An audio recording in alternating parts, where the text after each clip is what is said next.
आदाब दोस्तों। आज का वीडियो बहुत ख़ास वीडियो है और मेरी आप सबसे रिक्वेस्ट है कि एकदम आखिर तक देखिएगा, तभी पूरा प्रकरण समझ में आएगा। शासन और प्रशासन के बीच जो कड़ी होती है, कैसे काम करते हैं ये लोग, इसकी डिटेल मिलेगी और भ्रष्टाचार भी उजागर होगा। तो बताना ये है कि पिछले दिनों चीफ सेक्रेटरी साहब अम्बेडकर नगर आए थे। उन्होंने बताया कि हम जा रहे थे बस्ती, रास्ते में अम्बेडकर नगर पड़ता है, इसलिए 2.5 घंटा यहाँ रुक गए। ये मैं नहीं कहता हूँ, उन्होंने कहा है कि बस्ती जाते वक्त रास्ते में अम्बेडकर नगर पड़ता है इसलिए रुक गए।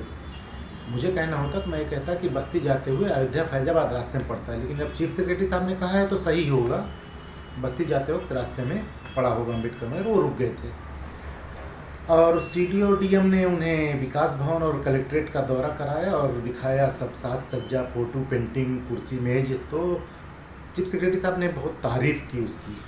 चीफ सेक्रेटरी साहब के बारे में व्यक्तिगत बता दूँ, वो बहुत ही भोले, सौम्य और सज्जन व्यक्ति हैं।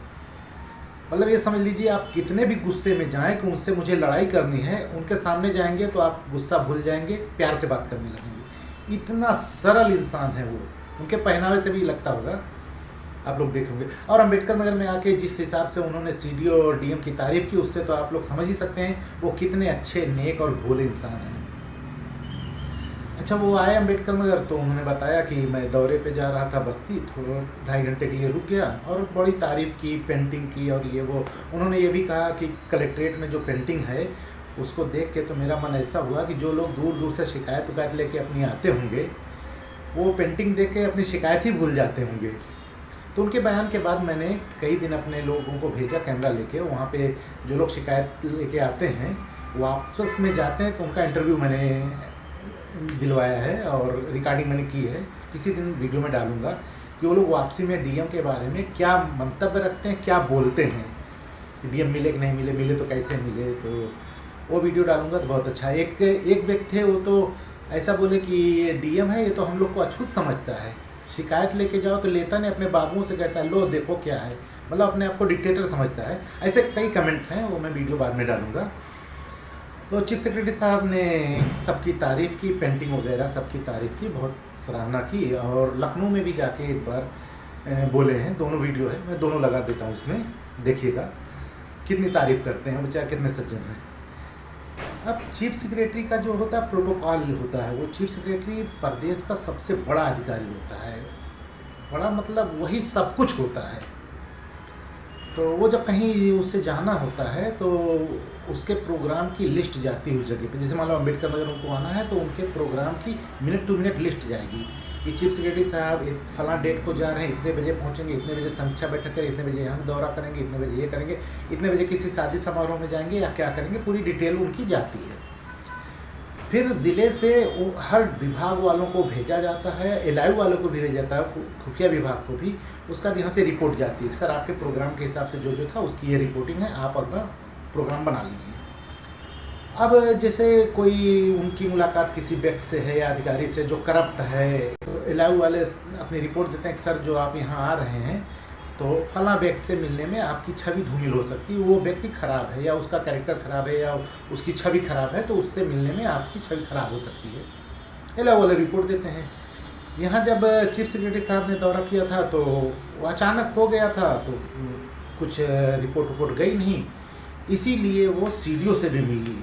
अगर वो प्रोटोकॉल के हिसाब से आते हैं ना तो एलआईयू वाले बता देते हैं कि सीडीओ से मत मिलना, वो भ्रष्टाचारी है और आपकी भी छवि खराब होगी।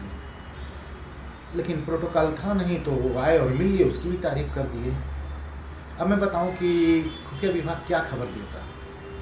अगर पहले से उनकी रिपोर्ट आई होती तो खुफिया विभाग बताता कि सर सीडीओ से मत मिलिएगा, वो बहुत ही करप्ट इंसान है। जो बाहर से पेंटिंग आपने देखी है ना, वो तो दिखावे है, अंदर में उसके यहाँ स्टोनों का एक कमरा है जिसकी बनने में लागत 2 लाख आई होगी, और बहुत साल से स्टोनों का कार्यालय उसमें चल रहा है। मतलब सारी चीज़ें होंगी, कुर्सी, मेज, अलमारी, कंप्यूटर, एसी, पंखा उनका सब रहा होगा, बटन, बोर्ड, स्विच। उसको रिनोवेशन कराया, यानी सौंदर्यीकरण कराया, फिर से कुछ कराया, इसमें 9 लाख का एस्टीमेट बनवाया उसने। मतलब 2 लाख के कमरे पे 9 लाख की साज सज्जा, 4 आने की मुर्गी, 12 आना का मसाला, क्या बनवाया। अगर सादा कमरा बना के किसी को दे दिया जाए और बोला कि सारी चीज़ें फिर से भरी जाओ तो 9 लाख नहीं लगेगा।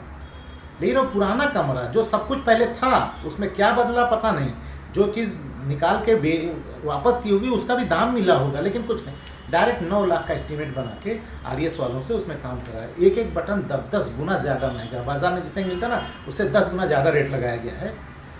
तो एलाऊ वाले कहते हैं कि सर सीडीओ से मत मिलिएगा, और उसने अपने कमरे की रिपेयरिंग में 9 लाख रुपए का एस्टीमेट बनवा लिया है और भ्रष्टाचारी है, उससे अगर आप मिलेंगे तो आपकी छवि धूमिल होगी। एक रिपोर्ट और देती है लाइव, वो कहती सर सीडीओ जो विकास भवन है उसमें सब कुछ मेंटेन है, यानी सीसीटीवी कैमरा वैमरा सब लगा है, लेकिन वहाँ स्टोनों के कमरे में चोरी हुई।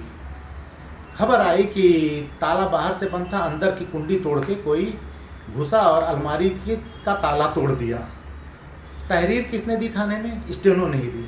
तहरीर में लिखा कि अंदर से कुंडी तोड़ के कोई अलमारी का ताला तोड़ा है, लेकिन क्या चुराया है नहीं, चोरी की तहरीर है, चोरी क्या हुआ ये नहीं बता पाया, ना सीडीओ ने बताया और ना स्टेनो ने बताया जो तहरीर दिया है।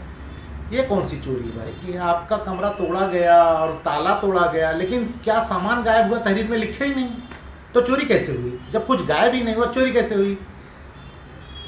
और अगर चोरी हुई है तो सीसीटीवी रिकॉर्डिंग देख लो, गेट से लेके अंदर तक सब सीसीटीवी लगा हुआ है, उसमें रिकॉर्डिंग में आ जाएगा उसका फोटो वीडियो, लेकिन ये सब नहीं किया। तो एलायू वाले बताते चीफ सेक्रेटरी साहब को कि महोदय जो आप जहाँ जा रहे हैं वहाँ मत जाइए, वो आदमी अच्छा नहीं है, उससे मिलने से आपकी छवि खराब होगी, वो हर चीज़ में भ्रष्टाचार किए हुए है। 4 आने की मुर्गी 12 आने का मसाला, यानी 2 लाख के कमरे को 9 लाख रुपया सजाने में बता दिया। कमरे की कुंडी तोड़ के कोई चोर घुसता है और चोरी क्या किया नहीं पता, ये भी नहीं बता रहे हैं। को सेल्फी लेने आया था कि साहब का कमरा बहुत अच्छा है, लाओ सेल्फी निकाल के चले जाएं। तहरीर दे दी, आज तक पता ही नहीं उसमें क्या हुआ, वो फाइनल रिपोर्ट लगेगी उसको, वो तो तहरीर दे दिया गोपनीय चीज़ छुपाने के लिए। एलाऊ वाले अगर रिपोर्ट मांगी होती चीफ सेक्रेटरी ने, एलाऊ वाले बताते कि किस चीज़ के लिए उन्होंने ये कांड किया है, जो फर्जी रिपोर्ट लिखवाए हैं वो सब जान गए हैं, पब्लिक भी जान गई है। तो ये तो मैं ज़िले से बाहर रह के 2 भ्रष्टाचार उसका बता रहा हूँ, सीडीओ अनुराग जैन का, जो वहाँ होंगे तो और जानते होंगे क्या क्या कांड करता है।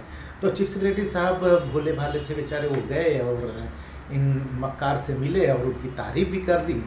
अब बेचारे पछता रहे हैं कि यार पहले पता नहीं था। एक चीज़ और बता दें इसमें, जैसे चीफ सेक्रेटरी साहब गए, उन्होंने कहा कि मैं जा रहा था बस्ती, रास्ते में रुक गया 2.5 घंटे के लिए। वहाँ ये तारीफ नहीं की सीडीओ डीएम की कि मैं 2.5 घंटे के लिए रुका, लेकिन ये डीएम और सीडीओ इतने तेज़ हैं, इतना मेहनती हैं कि 2.5 घंटे के अंदर पत्थर की सिलापट बनवा दिए मेरे नाम की और उसे दीवार पे चपका के मुझसे उसका पर्दा भी खिंचवा लिए। वैसे 2.5 घंटे में कोई सिलापट नहीं बनती, लेकिन भाई वो जब आके रुकी गए थे तो डीएम साहब ने ऑर्डर दिया होगा, सीडीओ ने दिया होगा, और 2.5 घंटे के अंदर सिलापट बन गई, तैयार हो गई और दीवार पे चपक भी गई, और चीफ सेक्रेटरी साहब ने उसका धागा खींच उच के उसका अनावरण कर दिया। तो वो जाके बेचारे तारीफ़ किए, लखनऊ भी तारीफ़ किए, लेकिन ऐसा नहीं करना। चीफ सेक्रेटरी को प्रोटोकॉल के हिसाब से जाना चाहिए, उससे उनकी छवि खराब होने से बचेगी। और वो अच्छे आदमी हैं यार, उन्होंने पूरा जीवन बेदाग गुजारा है, सबसे मिल के रहते थे और सबको बहुत अच्छे समझा के काम करा लेते थे। उनको काम कराने का तरीका आता था, समझा के काम निकाल लेते, बेटा बाबू भाई चाचा पापा करके सबसे वो काम लेना। इसलिए रिटायरमेंट की अवधि पूरी कर लिए हैं, फिर भी 2 बार उनको एक्सटेंशन मिला है, 2 बार 6-6 महीने का कार्यकाल बढ़ाया गया है। ऐसा कम लोगों के साथ होता है, लेकिन जब कोई सौम्य और सधा हुआ आदमी रहता है ना तो उसे कोई छोड़ना नहीं चाहता, इसलिए गवर्नमेंट भी इनको छोड़ना नहीं चाहती, इनकी सिर्फ शराफत और अच्छे आचरण के कारण। लेकिन मुझे बहुत दुख है कि ऐसे व्यक्ति को झांसा दे दिया अम्बेडकर नगर के सीडीओ डीएम ने, ये अच्छी बात नहीं है। लेकिन ठीक है, अब मैंने उनको बताया है ये दोनों प्रकरण कि भाई मैं तो बाहर रहता हूँ, मुंबई रहता हूँ और मुझे जिला बदल भी कर दिया गया है, लेकिन मेरी जानकारी में 2 प्रकरण है, आप जांच करवा लीजिए और सैकड़ों प्रकरण मिलेंगे और कार्रवाई कीजिए इन लोगों के खिलाफ, वरना पता नहीं कितने को बदनाम करेंगे। देखते हैं चीफ सेक्रेटरी साहब क्या करते हैं क्या नहीं करते हैं। मैं आशावान रहता हूँ, मैं कभी निराश नहीं होता किसी काम से। जैसे लोग कहेंगे ना यार ये सीडीओ बहुत बड़ा अधिकारी डायरेक्टर है, उसके खिलाफ कुछ नहीं होगा, नहीं, मैं आशावान हूँ, कार्रवाई सबके खिलाफ होती है। देखते हैं मुख्यमंत्री जेल चला गया यार, तो सीडीओ फीडीओ क्या है, हाँ, तो कार्रवाई होगी इंशाल्लाह, कानून तोड़े हैं। आज के लिए इतना ही, फिर अगला वीडियो फिर बनूंगा। नगर में आया और मैं देख करके बहुत ही आत्मविभोर हूँ, देख करके बहुत ही खुश हूँ कि जिस प्रकार से जिलाधिकारी कार्यालय में इतने सारे लोग आते हैं, उनके लिए, आम आदमी के लिए बैठने की जो जगह बनाई गई है वो अपने आप में बहुत ही प्रेरणादायी है। पूरी कलेक्ट्रेट में मुख्य विकास अधिकारी का जो विकास भवन है उसमें या उसके रास्ते भर में जिस प्रकार का जो पेंटिंग वगैरह किया गया है, तो लोगों के लिए अपने आप में एक बहुत अच्छी जगह है। क्योंकि लोग किसी न किसी समस्या को लेकर के आते हैं, किसी न किसी उलझन को लेकर आते हैं। तो ऐसे में सबसे पहला तो उनका एक्सपीरियंस इसको देख करके एक मन शांत हो जाता है, और फिर उसके बाद अगर हमारे लोग उनका ध्यान से सुने और सुनकर उनके समस्याओं का निदान करें, तो यही हमारे देश की और प्रदेश की आज जो हमारी जो सरकार का जो काम करने का तरीका है, हर कोई की समस्या का निदान करना, हर कोई की जिंदगी को बेहतर बनाना, और इतनी सारी योजनाएं चले, उन योजनाओं के माध्यम से उसको सशक्त बनाना, उस अच्छी शिक्षा भी मिले, बेहतर उसका स्वास्थ्य भी हो, बेहतर उसके रोजगार के अवसर भी मिले, और उसे बेहतर हर प्रकार से आगे बढ़ने के लिए उसकी आवश्यकताएं जिस प्रकार की जिसकी आवश्यकता है उसके लिए उसको मौका भी मिले। तो मुझे लगता है कि इसको जो देखा मैंने, जितनी सारी चीज़ें देखी, जिस प्रकार का जो काम हो रहा है, बहुत बढ़िया काम यहाँ पे अम्बेडकर नगर में मैंने देखा कि होते हुए। वैसे मैं फील्ड में नहीं जा सका, बहुत थोड़े वक्त के लिए रहा। यहाँ पे जो एक गांधी जी की मूर्ति का भी अनावरण हुआ, जहाँ पे अभी मैं खड़ा हूँ, तो गांधी जी अपने आप में ग्राम स्वराज के लिए, राम राज्य के लिए जाने जाते हैं।